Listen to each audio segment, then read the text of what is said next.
Explain करती हूँ।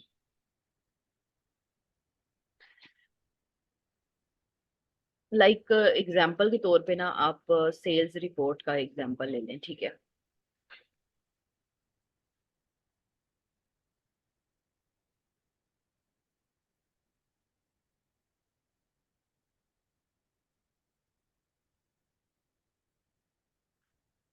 इसमें हम लोग ईयर्स लिख लेते हैं, ठीक है। ईयर वाइज हम एच लुकअप का करेंगे, और यहाँ पे जो पर्सन है, जो सेल्स में सेल्स लो जो है ना, कस्टम मतलब जो लोग हैं ना जिन्होंने सेल्स जनरेट किया, उनके नाम यहाँ पे लिखते हैं। लाइक लेट्स सपोज के इसका नाम सना लिख देते हैं, इसका नाम जारा, इसका नाम अली, आयशा और अहमद। मतलब ये मैंने ना 5 नेम लिख दिए, ठीक है।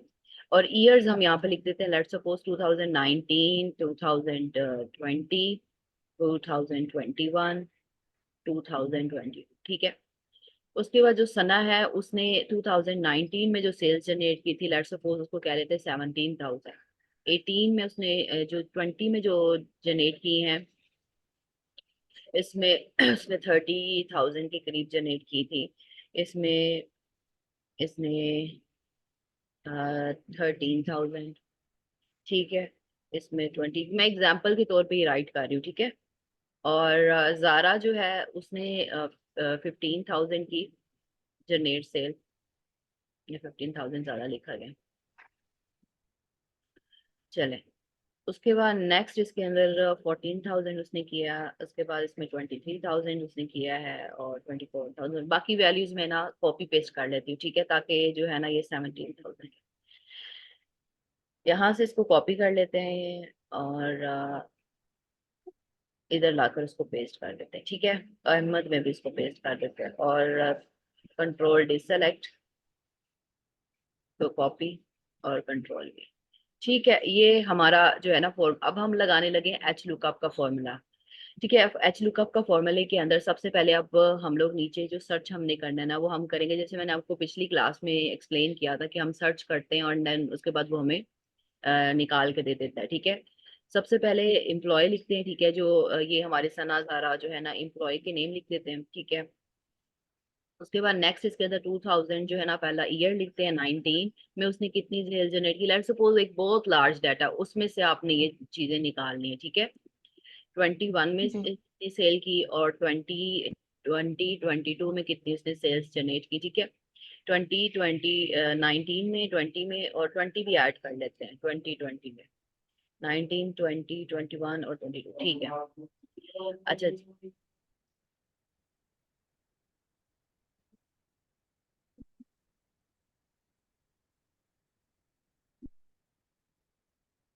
चले। अब एच लुकअप का फॉर्मूला अप्लाई करते हैं, जरा आसान हो ले फिर मैं आपको करवा। ओके। हम्म।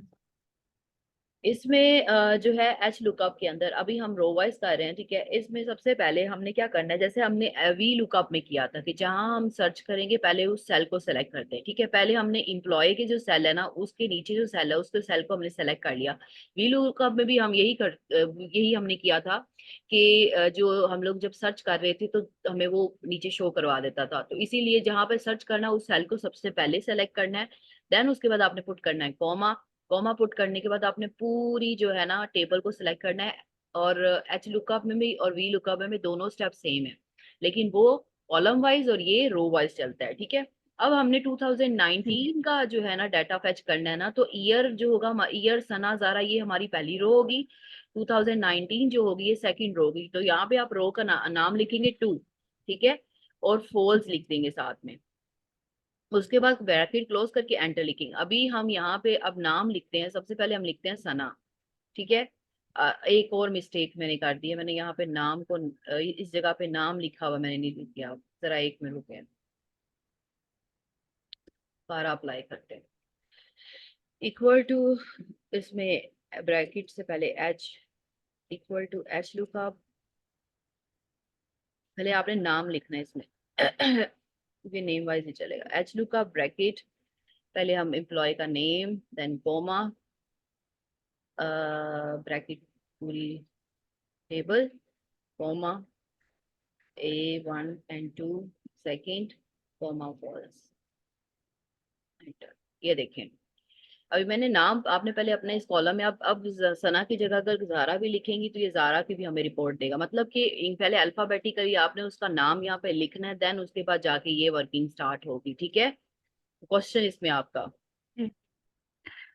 अब जैसे फॉर्मूला आपने फॉलो किया, अगर यहाँ पे कोई मिस्टेक हो जाती है, जी जैसे नाम की जगह कोई और, तो वो मतलब हमें कोई आंसर नहीं आएगा ना हाँ उसका? जी, बिल्कुल नॉट एन आंसर, वो एरर दे देगा। येलो कलर का ऊपर दे हम्म। देगा एरर आ गया, क्योंकि ये आपका फॉर्मूला ठीक नहीं है। अभी जैसे मेरा एरर आया ना, मैंने अभी नाम लिखा था, नहीं लिखा था, तो हम्म। वो ऊपर एरर उसने नॉट अनाउंस करके इस जगह पे एरर दे दिया था कि आप यहाँ पे कुछ लिखें, तो फिर उसके बाद जो है ना ये हम शो करवाएंगे। एच लुकअप और वी लुकअप है, दोनों का सेम है। आपने जैसे माउस के, ठीक है, अगर माउस कीबोर्ड वगैरह में लिखती, ठीक है, तो जी। माउस जो है आप उसके ऊपर इस जारा सना अली की जगह पे लेट्स सपोज माउस कीबोर्ड में आप ये देखना चाह रही थी 2019 में मेरे माउस कितने सेल हुए, मेरे कीबोर्ड कितने सेल हुए, तो मैं सना की जगह अगर कीबोर्ड लिख दूं, ठीक है, तो जब मैं एच लुकअप का फॉर्मूला अप्लाई करूंगी, तो यहाँ पे पहले आपको एम्प्लॉय की जगह पे ना नीचे सेल में कीबोर्ड लिखना पड़ेगा, एंड देन उसके बाद आगे काम कर सकती है। अब देखिए,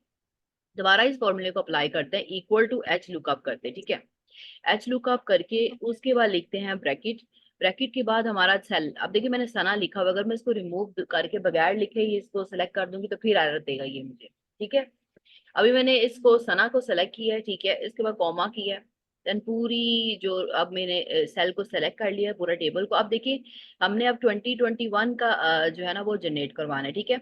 ये रो 1 होगी, ये रो 2 होगी, ये रो 3 होगी और ये रो 4 होगी। रो 4 आपने यहाँ पे लिखनी है और कॉमा करके फॉल्स करना है, ठीक है, और ब्रैकेट क्लोज कर देनी है। अब एंटर करना है, तो देखते हैं कि हमारा सना मैंने लिखा है तो क्या 13,000 शो करवाता है, ये देखें। ठीक है, या। इसी तरह ही अगर मैं जारा का लिखूंगी तो ये जारा का मुझे शो करवाएगा।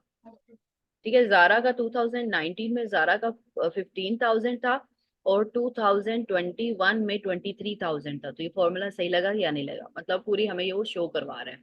ठीक है, जी। इसी तरह ही दोबारा वी लुकअप ठीक करते है। हैं, एच लुकअप करते हैं, लुकअप करके और उसके बाद ब्रैकेट क्लोज। अब जारा मैंने लिखा, इसको सेलेक्ट कर लेते हैं, कॉमा, और पूरी हम टेबल को सिलेक्ट करके कॉमा। अब हमने 2022 पे जाना है, ये वाला 1 2 3 4 और 5, ये फिफ्थ हमारी रो है, ठीक है, और फॉल्स कर दें और एंटर करें। ये देखें 2004 में जारा का 24,000 सेल जनरेट हुआ। अब 2020 रह गया, वो भी आपको मैं एक्सप्लेन कर देती हूँ, ठीक है। कुछ समझ आया या नहीं आया? जी। लुकअप, कोई क्वेश्चन है तो पूछ ले मुझसे। नहीं। इसमें 3 आ जाएगा, ठीक है। इसी तरह आप नाम चेंज करती जाएंगी, तो ये अब आपको पूरी जो है ना, अगर लेट्स सपोज आपके पास बहुत लार्ज फाइल और आपको कहते हैं कि आप मुझे ये बताएं, एक रिपोर्ट जो है ना, मुझे ये बताएं कि रिपोर्ट वाइज कि कितने कीबोर्ड सेल्स में से जनरेट मतलब सेल हुए, कितने माउस, तो आप इस तरह भी लुकअप एच लुकअप जो है ना अप्लाई करके इजीली जो है ना उसमें से डाटा को फेच कर सकती हैं। जी। ये आपकी रिपोर्ट के अंदर काफी काम आता है ये वाला। ठीक है, कोई क्वेश्चन है तो ओके। मुझे बता दें। नहीं। अच्छा, कल मैंने ये जो कल ये फाइल बनाई थी, इसमें मैंने एच लुकअप का भी वो फॉर्मूला अप्लाई किया हुआ है, ठीक है। जो है वो मैं आपको जी। भेज दूंगी। अब हमने एवरेज फॉर्मूला करना है, पहले हम ये कंप्लीट कर लें, देन आपको ये फाइल भी मिल जाएगी, ठीक है। ओके।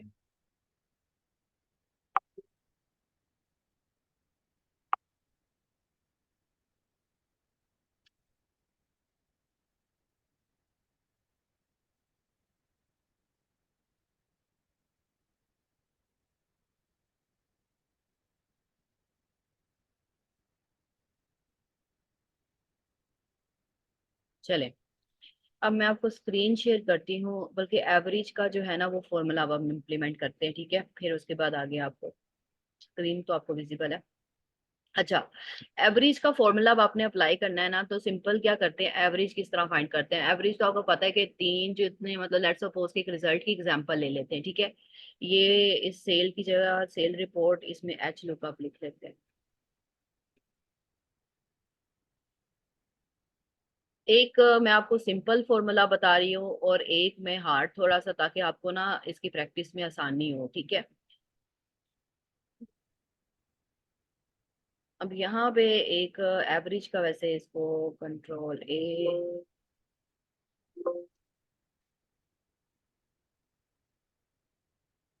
चले।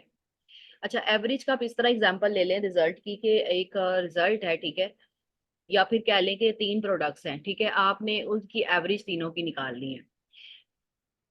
तो कैसे निकालेंगी? लेट्स सपोज के हमारे पास जो तीन रिजल्ट हैं यही कर लेते हैं, ये तीन रिपोर्ट्स हैं, ठीक है, इसी की एग्जांपल ले लेते हैं। अब हम लोगों ने इन तीनों की, ये सना के तीनों की ना एवरेज निकालनी है। तो ये कैसे निकालेंगे? यानी सेल्स की जो एवरेज है ना वो हमने निकालनी है। अब वो इस तरह निकालेंगे, इक्वल टू का साइन पुट करेंगे और एवरेज लिखेंगे, ठीक है, सिंपल फॉर्मूला ये। एवरेज देखें ये वाला, इसमें एवरेज पुट करके ब्रैकेट ओपन करके और उसके बाद तीनों जो है ना उसको सेलेक्ट कर लेंगे और ब्रैकेट क्लोज और एंटर। ये देखें 20,000 इसका एवरेज निकलेगा। ठीक है, जारा का भी इसी तरह अगर निकालना है तो उसका भी इसी तरह एवरेज लिखे, इक्वल टू, मतलब ये आप जो डैशबोर्ड मैंने आपको एक्सप्लेन किया है ना, आप उसके अंदर जो है इस तरह की पूरी एच लुकअप वी लुकअप जो है वो पूरा यूज करके और उसकी वो निकाल सकती हैं। ठीक है, कुछ समझ आया आपको कि नहीं एवरेज का फॉर्मूला? इसका थोड़ा सा कंफ्यूज हो रही हूँ मैं। कैसे? क्योंकि मैं आपको स्क्रीन एक शेयर करती हूँ, आपको उससे ज्यादा अच्छी तरीके से आइडिया हो जाए। मुझे ये बताएं, स्क्रीन आपको विजिबल हो रही है? जी विजिबल है। ये देखें, इसमें एवरेज जो है ना, अब ये स्टूडेंट के रिजल्ट की एग्जांपल, सिंपल एग्जांपल मैं आपको दे रही हूँ, ठीक है। अब स्टूडेंट 1 है, ठीक है, स्टूडेंट 2 है और स्टूडेंट 3 है। तीन स्टूडेंट हैं, उन्होंने टेस्ट दिए हैं, ठीक है, टेस्ट 1, टेस्ट 2 और टेस्ट 3। उनके इन इसके पहले टेस्ट में 85 आए, इसके 90 आए और 78 है। एवरेज क्या होता है कि हम लोग परसेंटेज निकालते हैं ना, कि कितनी इसकी जी। एवरेज परसेंटेज आई है। तो ये वही चीज है कि आपने क्या करना है, परसेंटेज का फॉर्मूला अलग है, दूसरी तरह वो जैसे इन तीनों का सम करके डिवाइडेड बाय टोटल यानी 300 होगा और मल्टीप्लाई बाय 100 होगा। एवरेज का फॉर्मूला बेसिकली ये होता है, ठीक है। मतलब ओके। ये कि 85, एक मिनट, ये इसमें कैसे करेंगे? 85 आपने क्या करना है, 85 प्लस 90 प्लस 78, मतलब कि उसके जितने रिजल्ट थे ना इन तीनों को पहले आपने ऐड कर लिया। ऐड करने के बाद टोटल कितने हैं, 1 2 3 है ना टेस्ट, तो 300 के साथ आपको क्या करना पड़ेगा, डिवाइड। क्योंकि ये 85 90 और 78 में से है तो दैट्स मीन ये टोटल इसके मार्क्स होंगे 100, ठीक है। इसके भी जी। मार्क्स होंगे 100 और इसके भी मार्क्स होंगे 100। तो ये पूरा 300 लिख के इसको मल्टीप्लाई हम कर देंगे 100 के साथ। तो जैसे ही हम इसको मल्टीप्लाई करेंगे तो ये हमें शो करवा देगा एवरेज। तो सिंपल ये ओके। फॉर्मूले से बचने के लिए हम डायरेक्ट भी कर सकते हैं एवरेज, और उसके बाद ये पूरा कंडी फॉर्मूला अप्लाई करके और उसका आंसर आ जाएगा। ये मैं आपको वापस एक्सेल शीट पे लेके जाती हूँ, ये एक्सप्लेन करती हूँ उधर, ठीक है। ओके। यहाँ पे हमारे पास स्टूडेंट है, ठीक है, उसमें हमारे स्टूडेंट का नाम है, ठीक है, स्टूडेंट का ए है, ठीक है, स्टूडेंट बी है, और उसके बाद यहाँ पे उसका एक टेस्ट है, टेस्ट 1, ठीक है, टेस्ट 1। और ये हमारे पास आ गया ये टेस्ट 2,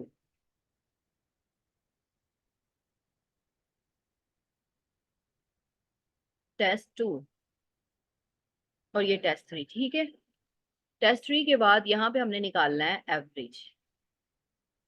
अब यहाँ पे टेस्ट 1 में इस स्टूडेंट ने लिए हैं 76, इसने लिए हैं 78, इसने लिए हैं 80, 100 में से, ठीक है, इसने लिए हैं 90 और इसने लिए हैं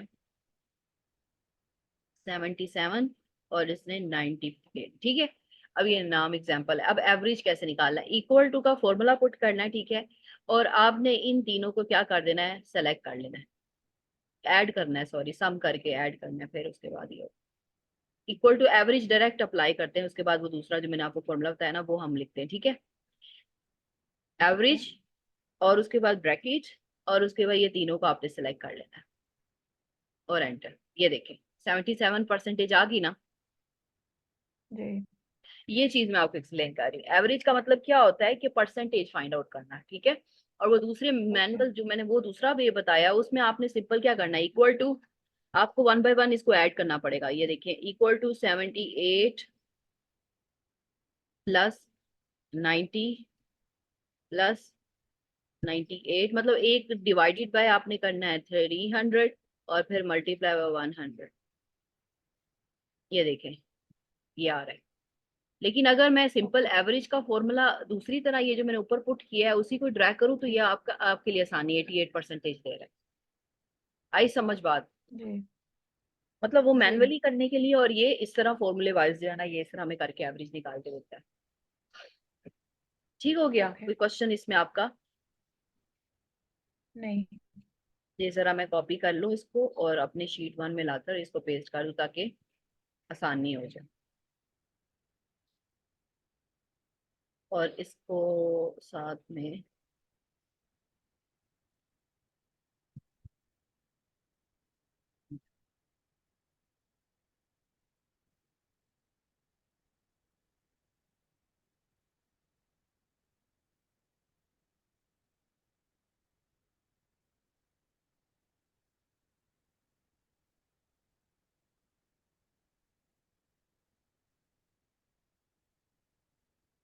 चले आगे चलते हैं। अब हमारे पास इफ की कंडीशन आती है, वो आपको मैं अब एक्सप्लेन करती हूँ, ठीक है? अभी तक मैंने जितना बताया उसमें कोई क्वेश्चन तो नहीं है आपका? अगर है तो मुझसे पूछ लें। नो। अच्छा जी, वापस आ जाते हैं इफ कंडीशन। अब देखते हैं इफ कंडीशन क्या चीज है। देखिए इफ कंडीशन जो है ना बेसिकली, देखिए पास और फेल क्या है, ठीक है? जैसे आप प्रोडक्ट, हमारे पास एग्जांपल के तौर पे प्रोडक्ट ले लें। प्रोडक्ट मतलब हमारे पास स्टॉक में प्रोडक्ट पड़ा है, इन्वेंट्री में, तो स्टॉक में प्रोडक्ट पड़ा हुआ है, ठीक है? इसमें पास फेल हमें शो करवाएगा। इफ कंडीशन हम इसमें लगाएंगे, वो कहता है कि ये जो E2 है ना, मतलब कि इसकी एवरेज जो है, ये एवरेज की कह रहा है। E2 का मतलब यानी एवरेज का जो सेल है ना, वो अगर ग्रेटर देन और इक्वल टू 80 होगा तो पास आएगा, ठीक है?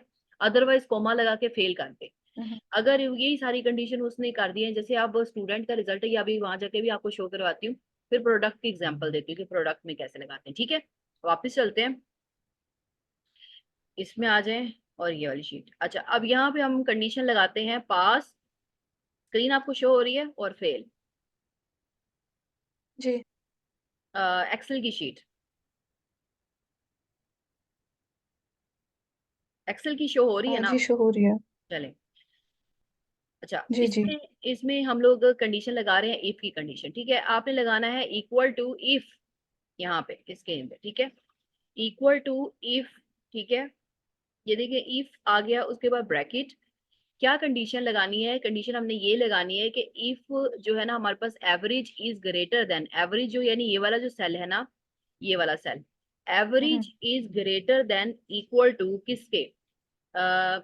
80। एग्जाम्पल के तौर पे कह रही हूँ 80। अगर 80 आएगा तो हमें क्या शो करवा दे? कोमा कोमा ऐड करके करवा दे ए ग्रेड, ठीक है? A grade, A grade. और उसके बाद हमारे पास कोमा लगा दे, अदरवाइज कोमा लगा के आपने अगली कंडीशन लगानी है फेल, ठीक है? और ब्रैकेट क्लोज, एंटर कर देना। अब ये देखें ये हमारे पास क्या है? अगर 80 है, मैंने क्या बोला है? इफ अगर एवरेज जो है वो ग्रेटर देन 80 है तो ए ग्रेड आ जाए, अदरवाइज वो शो करवा दे फेल, ठीक है? हम्म। इसी तरह ही ये जो कंडीशन है, अब यही कंडीशन मैं नीचे अप्लाई करूंगी। Equal to if bracket, condition क्या है कि average is greater than, is greater than और इक्वल टू 80। दोबारा मैंने 80 लिखा है, ठीक है? कोमा में लगा के क्या देना है? ए ग्रेड, ठीक है?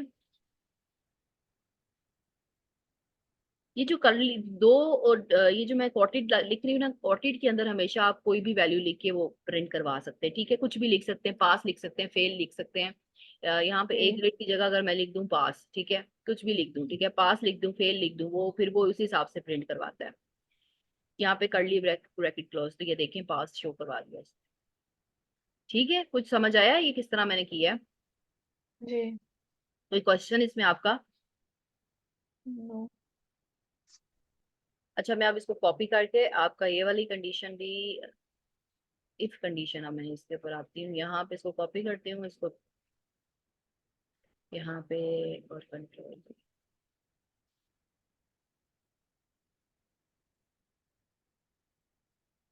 आपने अभी तक कोई प्रैक्टिस मुझे सेंड नहीं की। ये मैं आपको इंशाल्लाह वीकेंड पे भेजती हूँ।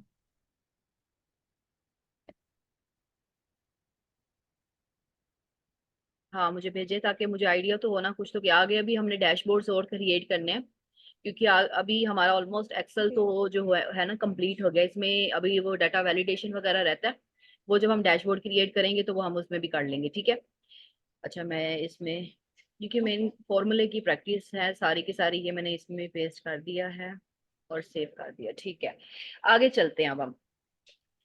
आगे हमारे पास आता है एक्सेल, वापस आ जाते हैं इसमें। ये मैं आपको शीट दे दूंगी, कंडीशनल एवरेज वाला और कंडीशनल वाला पास फेल वाला।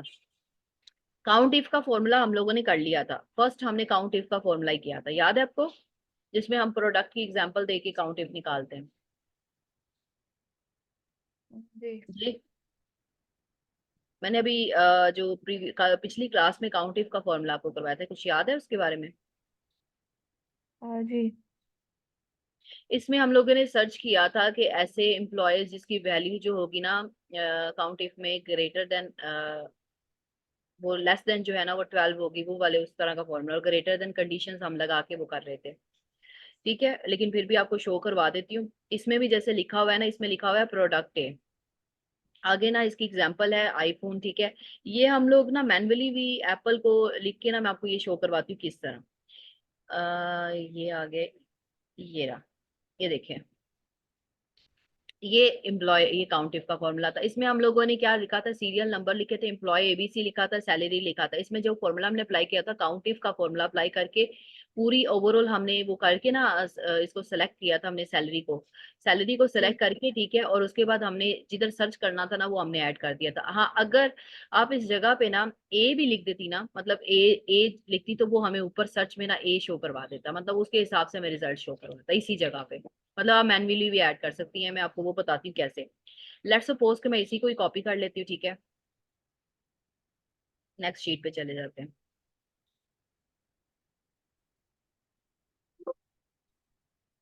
या बल्कि ऐड कर लेते हैं।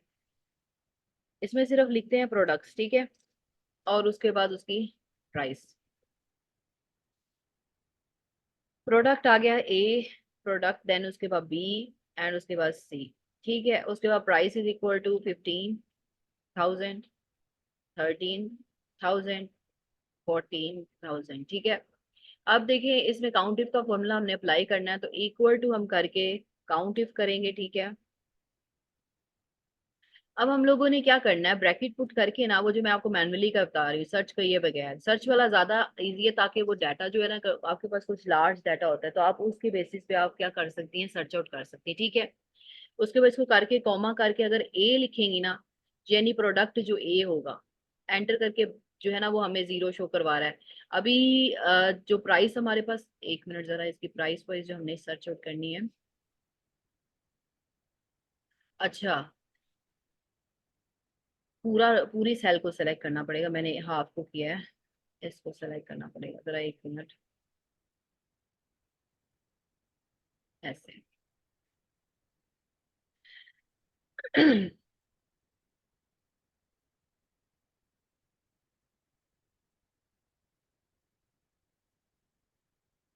अच्छा,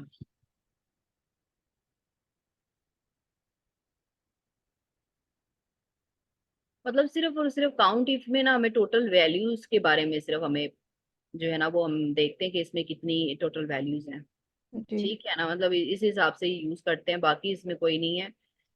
रुको, क्या मिस्टेक कर रही हूँ मैं, इसके ऊपर सर्च का ही करके देखते हैं फिर बाकी। हाँ ये सेल मैंने ना, सेल का नाम यहाँ पे सर्च आउट करना है, इस सेल का नाम देती हूँ मैं, और एंटर।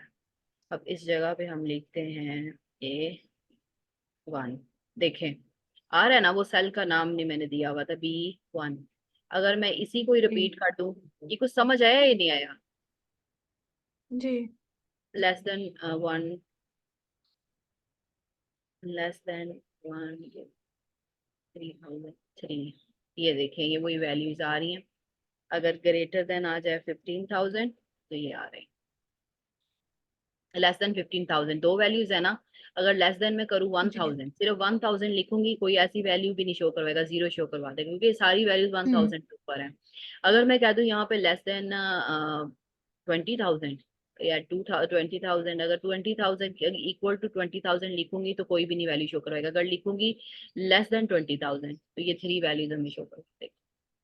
ठीक है, हम्म। ये सिर्फ काउंट इफ का फॉर्मूला जो है ना, हम बेसिकली किसके लिए यूज करते हैं, काउंट्स करने के लिए। नंबर्स के कितने ऐसे नंबर्स हैं जो इक्वल टू हैं, लेस देन है और लेस देन इक्वल टू हैं, वो भी हम फॉर्मूला अप्लाई कर सकते हैं। ठीक है, ये अगर मैं यहाँ पे जी। लिखूँ ना कि अगर लेस देन और इक्वल टू, तो ये देखें, अगर इस तरह पे इस जगह लिखूँ लेस देन और इक्वल टू, अगर लिखूँ 15,000, तो ये भी हमें उसी हिसाब से लेस देन भी होगा, तीन होंगी, और इक्वल टू भी। इसी तरह ग्रेटर देन इक्वल टू का भी फॉर्मूला लगता है, ऐसे करके, जीरो और इक्वल टू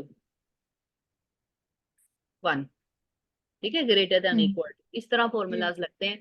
पहले ग्रेटर देन है, इक्वल टू है, लेस देन है, लेस देन इक्वल टू है, ग्रेटर देन इक्वल टू है, और उसके बाद इसमें which is not equal to, वो भी हम इसमें फॉर्मूला अप्लाई कर सकते हैं। ठीक है, काउंट इफ के अंदर। कोई क्वेश्चन इसमें आपका? ओके। ओके, नेक्स्ट चलते हैं हम।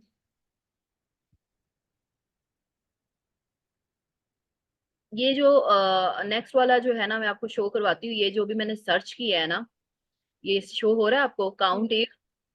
ये उसने जी। पूरा सेल को सेलेक्ट किया है, देन उसके बाद प्रोडक्ट की कैटेगरी को शो कर किया है, देन उसके बाद सेल्स को उसने लिखा है। ठीक है, पहले उसने प्रोडक्ट को सेलेक्ट किया है, ठीक है, फिर उसके बाद उसने सेल्स को सेलेक्ट किया। ये बी जो है ये सेल है, ए वाला जो सेल है वो हमारा प्रोडक्ट है, और बी वाला सेल्स का है। ठीक है, और उसके बाद उसने कंडीशन दी है जी। Which is less than greater than 1,000। जो अभी मैंने सर्च करके लिखा है ना, तो वो सर्च वाली चीज इजी है एज कम्पेयर टू इस तरह ये मैनुअली एक एक फॉर्मूले को पुट करना कि less than equal to, greater than equal to.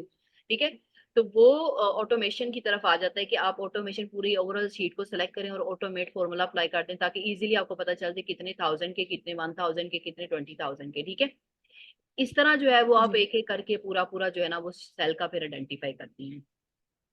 भाई समझ बात की नहीं है क्वेश्चन कोई इसमें आपका? नो।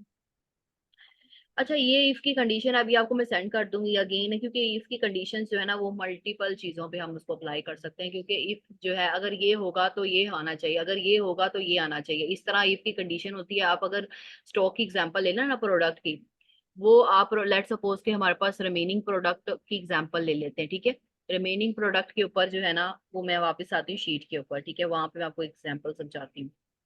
हमारे पास कोई प्रोडक्ट का सेल है यहाँ पे, नहीं मैं यहाँ से ले लेती हूँ कि यहाँ पे हमने कोई ऐड किया ही होगा ना, रिमेनिंग वाला। ये देखिए ना, ये है ना, इसी को ही हम ना रिमेनिंग प्रोडक्ट इसमें ऐड कर लेते हैं। आपको समझाती हूँ इफ कंडीशन कैसे और लग सकती है इन्वेंट्री पे। ठीक है, प्राइस है, ठीक है, उसके बाद सेल है, हमारे पास स्टॉक कितना पड़ा हुआ है, ठीक है, स्टॉक हम कह लें, उसके बाद हमारी सेल कितनी हुई, और उसके बाद रिमेनिंग कितना हुआ, और उसके बाद यहाँ पे कह दे आउट ऑफ ऑर्डर और कीप। ठीक है, आउट ऑफ ऑर्डर या रीस्टॉक करें। समझ आई ये बात में क्या करने लगी अभी, किस तरह जो है ना, ये पहले हमारे पास 500 का जी। स्टॉक पड़ा हुआ है, इसके पास 600 का स्टॉक पड़ा हुआ है, इसके पास 700 का स्टॉक पड़ा हुआ है, इसके पास 670 का स्टॉक पड़ा हुआ है। सेल कितने हो गए हैं? 66 सेल हो गए हैं, 78 सेल हो गए हैं, 98 सेल हो गए हैं, लेट्स सपोज के 45 सेल हो गए एग्जाम्पल के तौर पे। ठीक है, रिमेनिंग का फॉर्मूला तो मैंने आपको ऑलरेडी एक्सप्लेन किया हुआ था कि जितने स्टॉक में होते हैं उसको माइनस करके जितने जी। सेल्स हो चुके होते हैं एंटर करते हैं, तो ये हमारे पास रिमेनिंग आ जाता है। ठीक है, अच्छा अब हमारे पास कंडीशन क्या आनी चाहिए? कंडीशन हम लगाते हैं इफ की कंडीशन। ठीक है, यहाँ पे इक्वल टू लगाते हैं और इफ लगाते हैं। इफ और ब्रैकेट लगा के कहते हैं कि अगर जो रिमेनिंग है ना वो लेस देन हो जाए, इससे लेस देन हो जाए 500 से। ठीक है, कॉमा पुट करके हमें क्या कहते हैं, रीस्टॉक। फिर कॉमा पुट करके नॉट नीडेड। ठीक है, ये कुछ भी लिख सकती हैं आप और ब्रैकेट क्लोज कर दें, एंटर करें। ये देखें, ये रीस्टॉक आ रहा है। मैंने क्या बोला था जी। कि ऐसी वैल्यू जो है ना, इफ कंडीशन लगा के मैंने कहा कि ये जो मेरी रिमेनिंग वैल्यू है ना, अगर लेस देन 500 हो जाएगी, मतलब 500 से मेरे जी कम हो जाएगी, तो क्या करेंगे, उसको रीस्टॉक करें, अदरवाइज नॉट नीडेड। ठीक है। अब ये देखते हैं नीचे वाली इसी को मैं ड्रैग करके ना नीचे लेके आती हूँ, यही फॉर्मूला को। वो कह रहा है नॉट नीडेड, क्योंकि 500 ही है, ये भी 500 ही, अभी कोई जरूरत नहीं है। वो समझ आई बात की। हाँ अगर जैसे ही रिमेनिंग जी स्टॉक जो है ना, एक और कंडीशन अगर हम अप्लाई करें, 500 से और नीचे चल जाए, यानी 2 3 4 रह जाती कि हमें अलर्ट दे देगा कि रीस्टॉक इट। समझ आई जी। क्वेश्चन आपका? No. No. Okay. Next next चलते हैं आगे। ये लास्ट, इसके बाद लास्ट, ये लास्ट कर लेते हैं, उसके बाद इंशाल्लाह जो है ना, अब प्रैक्टिस करिएगा। अब नेक्स्ट क्लास आपकी जो है ना, नेक्स्ट वीक करेंगे, ठीक है? या इसी वीक अगर करनी है, क्योंकि आपकी अराउंड 9 क्लासेस, ये 9th क्लास है। फोर फोर भी करीब रहती क्लासेस, अगर इसी वीक आपने करनी है तो मुझे बता दें, वो भी फिर हम अरेंज करके ना कर लेंगे, और प्रैक्टिस जरूरी है। जी मैं प्रैक्टिस कर लूंगी तो बाकी जो हम क्लासेस हैं वो नेक्स्ट वीक कर कमिंग वीक लेंगे, में। नेक्स्ट वीक कर लेंगे, ठीक है ना, ताकि इजी होके ना, आप जितने भी आपके कोई क्वेश्चंस है ना, वो आपने मुझसे पूछ लेने हैं। ठीक है। और जो है पूछने के जो है ना, ये प्रैक्टिस करेंगी, एक एक टेबल को प्रैक्टिस करेंगी, उसके अंदर क्वेश्चन बहुत सारे होंगे आपके, कि ये किस तरह हो रहा आप है, ये किस प्लीज तरह मुझे हो रहा है। ये जितने भी होम टास्क है ना वो आप मुझे एक दफा फॉरवर्ड कर दीजिएगा। हाँ, और जो अभी मैंने पहली वाली जो फाइल, जो आपको क्लास 1 की फाइल तो मैंने फॉरवर्ड की हुई है ना, वो आपके पास है, वो जी वो आपने तो इम्प्लीमेंट किया। कर लिया है? जी अच्छा, आपका जो टास्क है ना, वो एक तो आपने डैशबोर्ड क्रिएट करना है, ठीक है?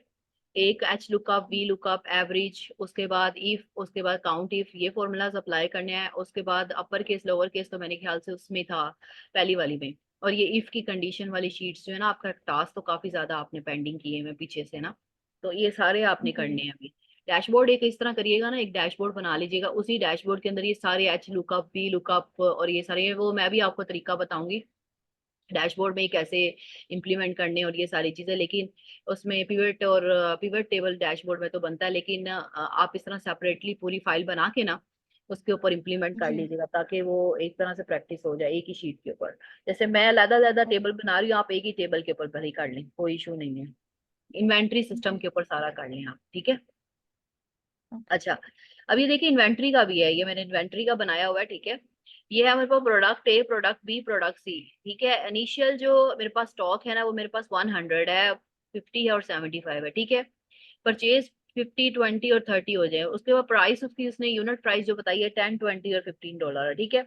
सेल्स जो हो गई है वो कितने में हुई है, 30 15, और सेल प्राइस जो है वो इतनी 50, मतलब ये 10 थी ना, उसने प्रॉफिट डाल के 15 में कर दी, 20 थी तो $5 जो है ना वो एक्स्ट्रा करके उसने कहा। अब करंट जो स्टॉक है वो मैंने आपको बताया था कि सम करके ना, टोटल स्टॉक जो है ना, वो उसमें परचेज और क्वांटिटी वो दोनों को ऐड करना है। यानी इनिशियल स्टॉक ये था, क्वांटिटी जो परचेज क्वांटिटी 50, उसके बाद ये जो हमारे लिखे सेल क्वांटिटी, सबको ऐड करके इसका आंसर निकाल लेना है।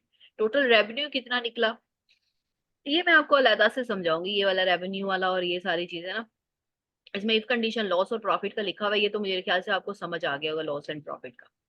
क्योंकि प्रॉफिट लॉस वही इफ कंडीशन लगानी है, आपने लिखना है कि अगर जो है ना हमारे पास जो J2 है ना, यानी सेल्स हैं, ये प्रॉफिट है ये वाला, अगर ये क्या होगा, इज ग्रेटर देन जीरो होगा ना तो प्रॉफिट होगा, अदरवाइज लॉस हो जाएगा। अगर ये greater than is less than zero होगा तो क्या हो जाएगा, लॉस हो जाएगा। ये कंडीशन इसमें अप्लाई करनी है। आज के लिए इतना काफी है, बाकी इंशाल्लाह जो है ना नेक्स्ट क्लास में हम करेंगे। ओके इंशाल्लाह।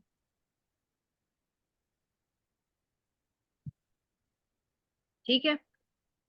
जी ओके जी, थैंक यू वेरी मच। ये आपको मैं भी फॉरवर्ड कर देती हूँ, आप जो है ना इसकी प्रैक्टिस करें, और मुझे फिर ओके बताएं कि कौन कौन से क्वेश्चन है। मैं वैसे आपको लिख भी देती हूँ ग्रुप में ना, उसमें कर जी भी ठीक देती हूँ कि कौन कौन से टास्क आपने करने हैं। ठीक है, thank you very much. Okay, अल्लाह थैंक हाफिज। ये यू अभी अल्लाह रिकॉर्डिंग हाफिज। भी क्लास के बाद में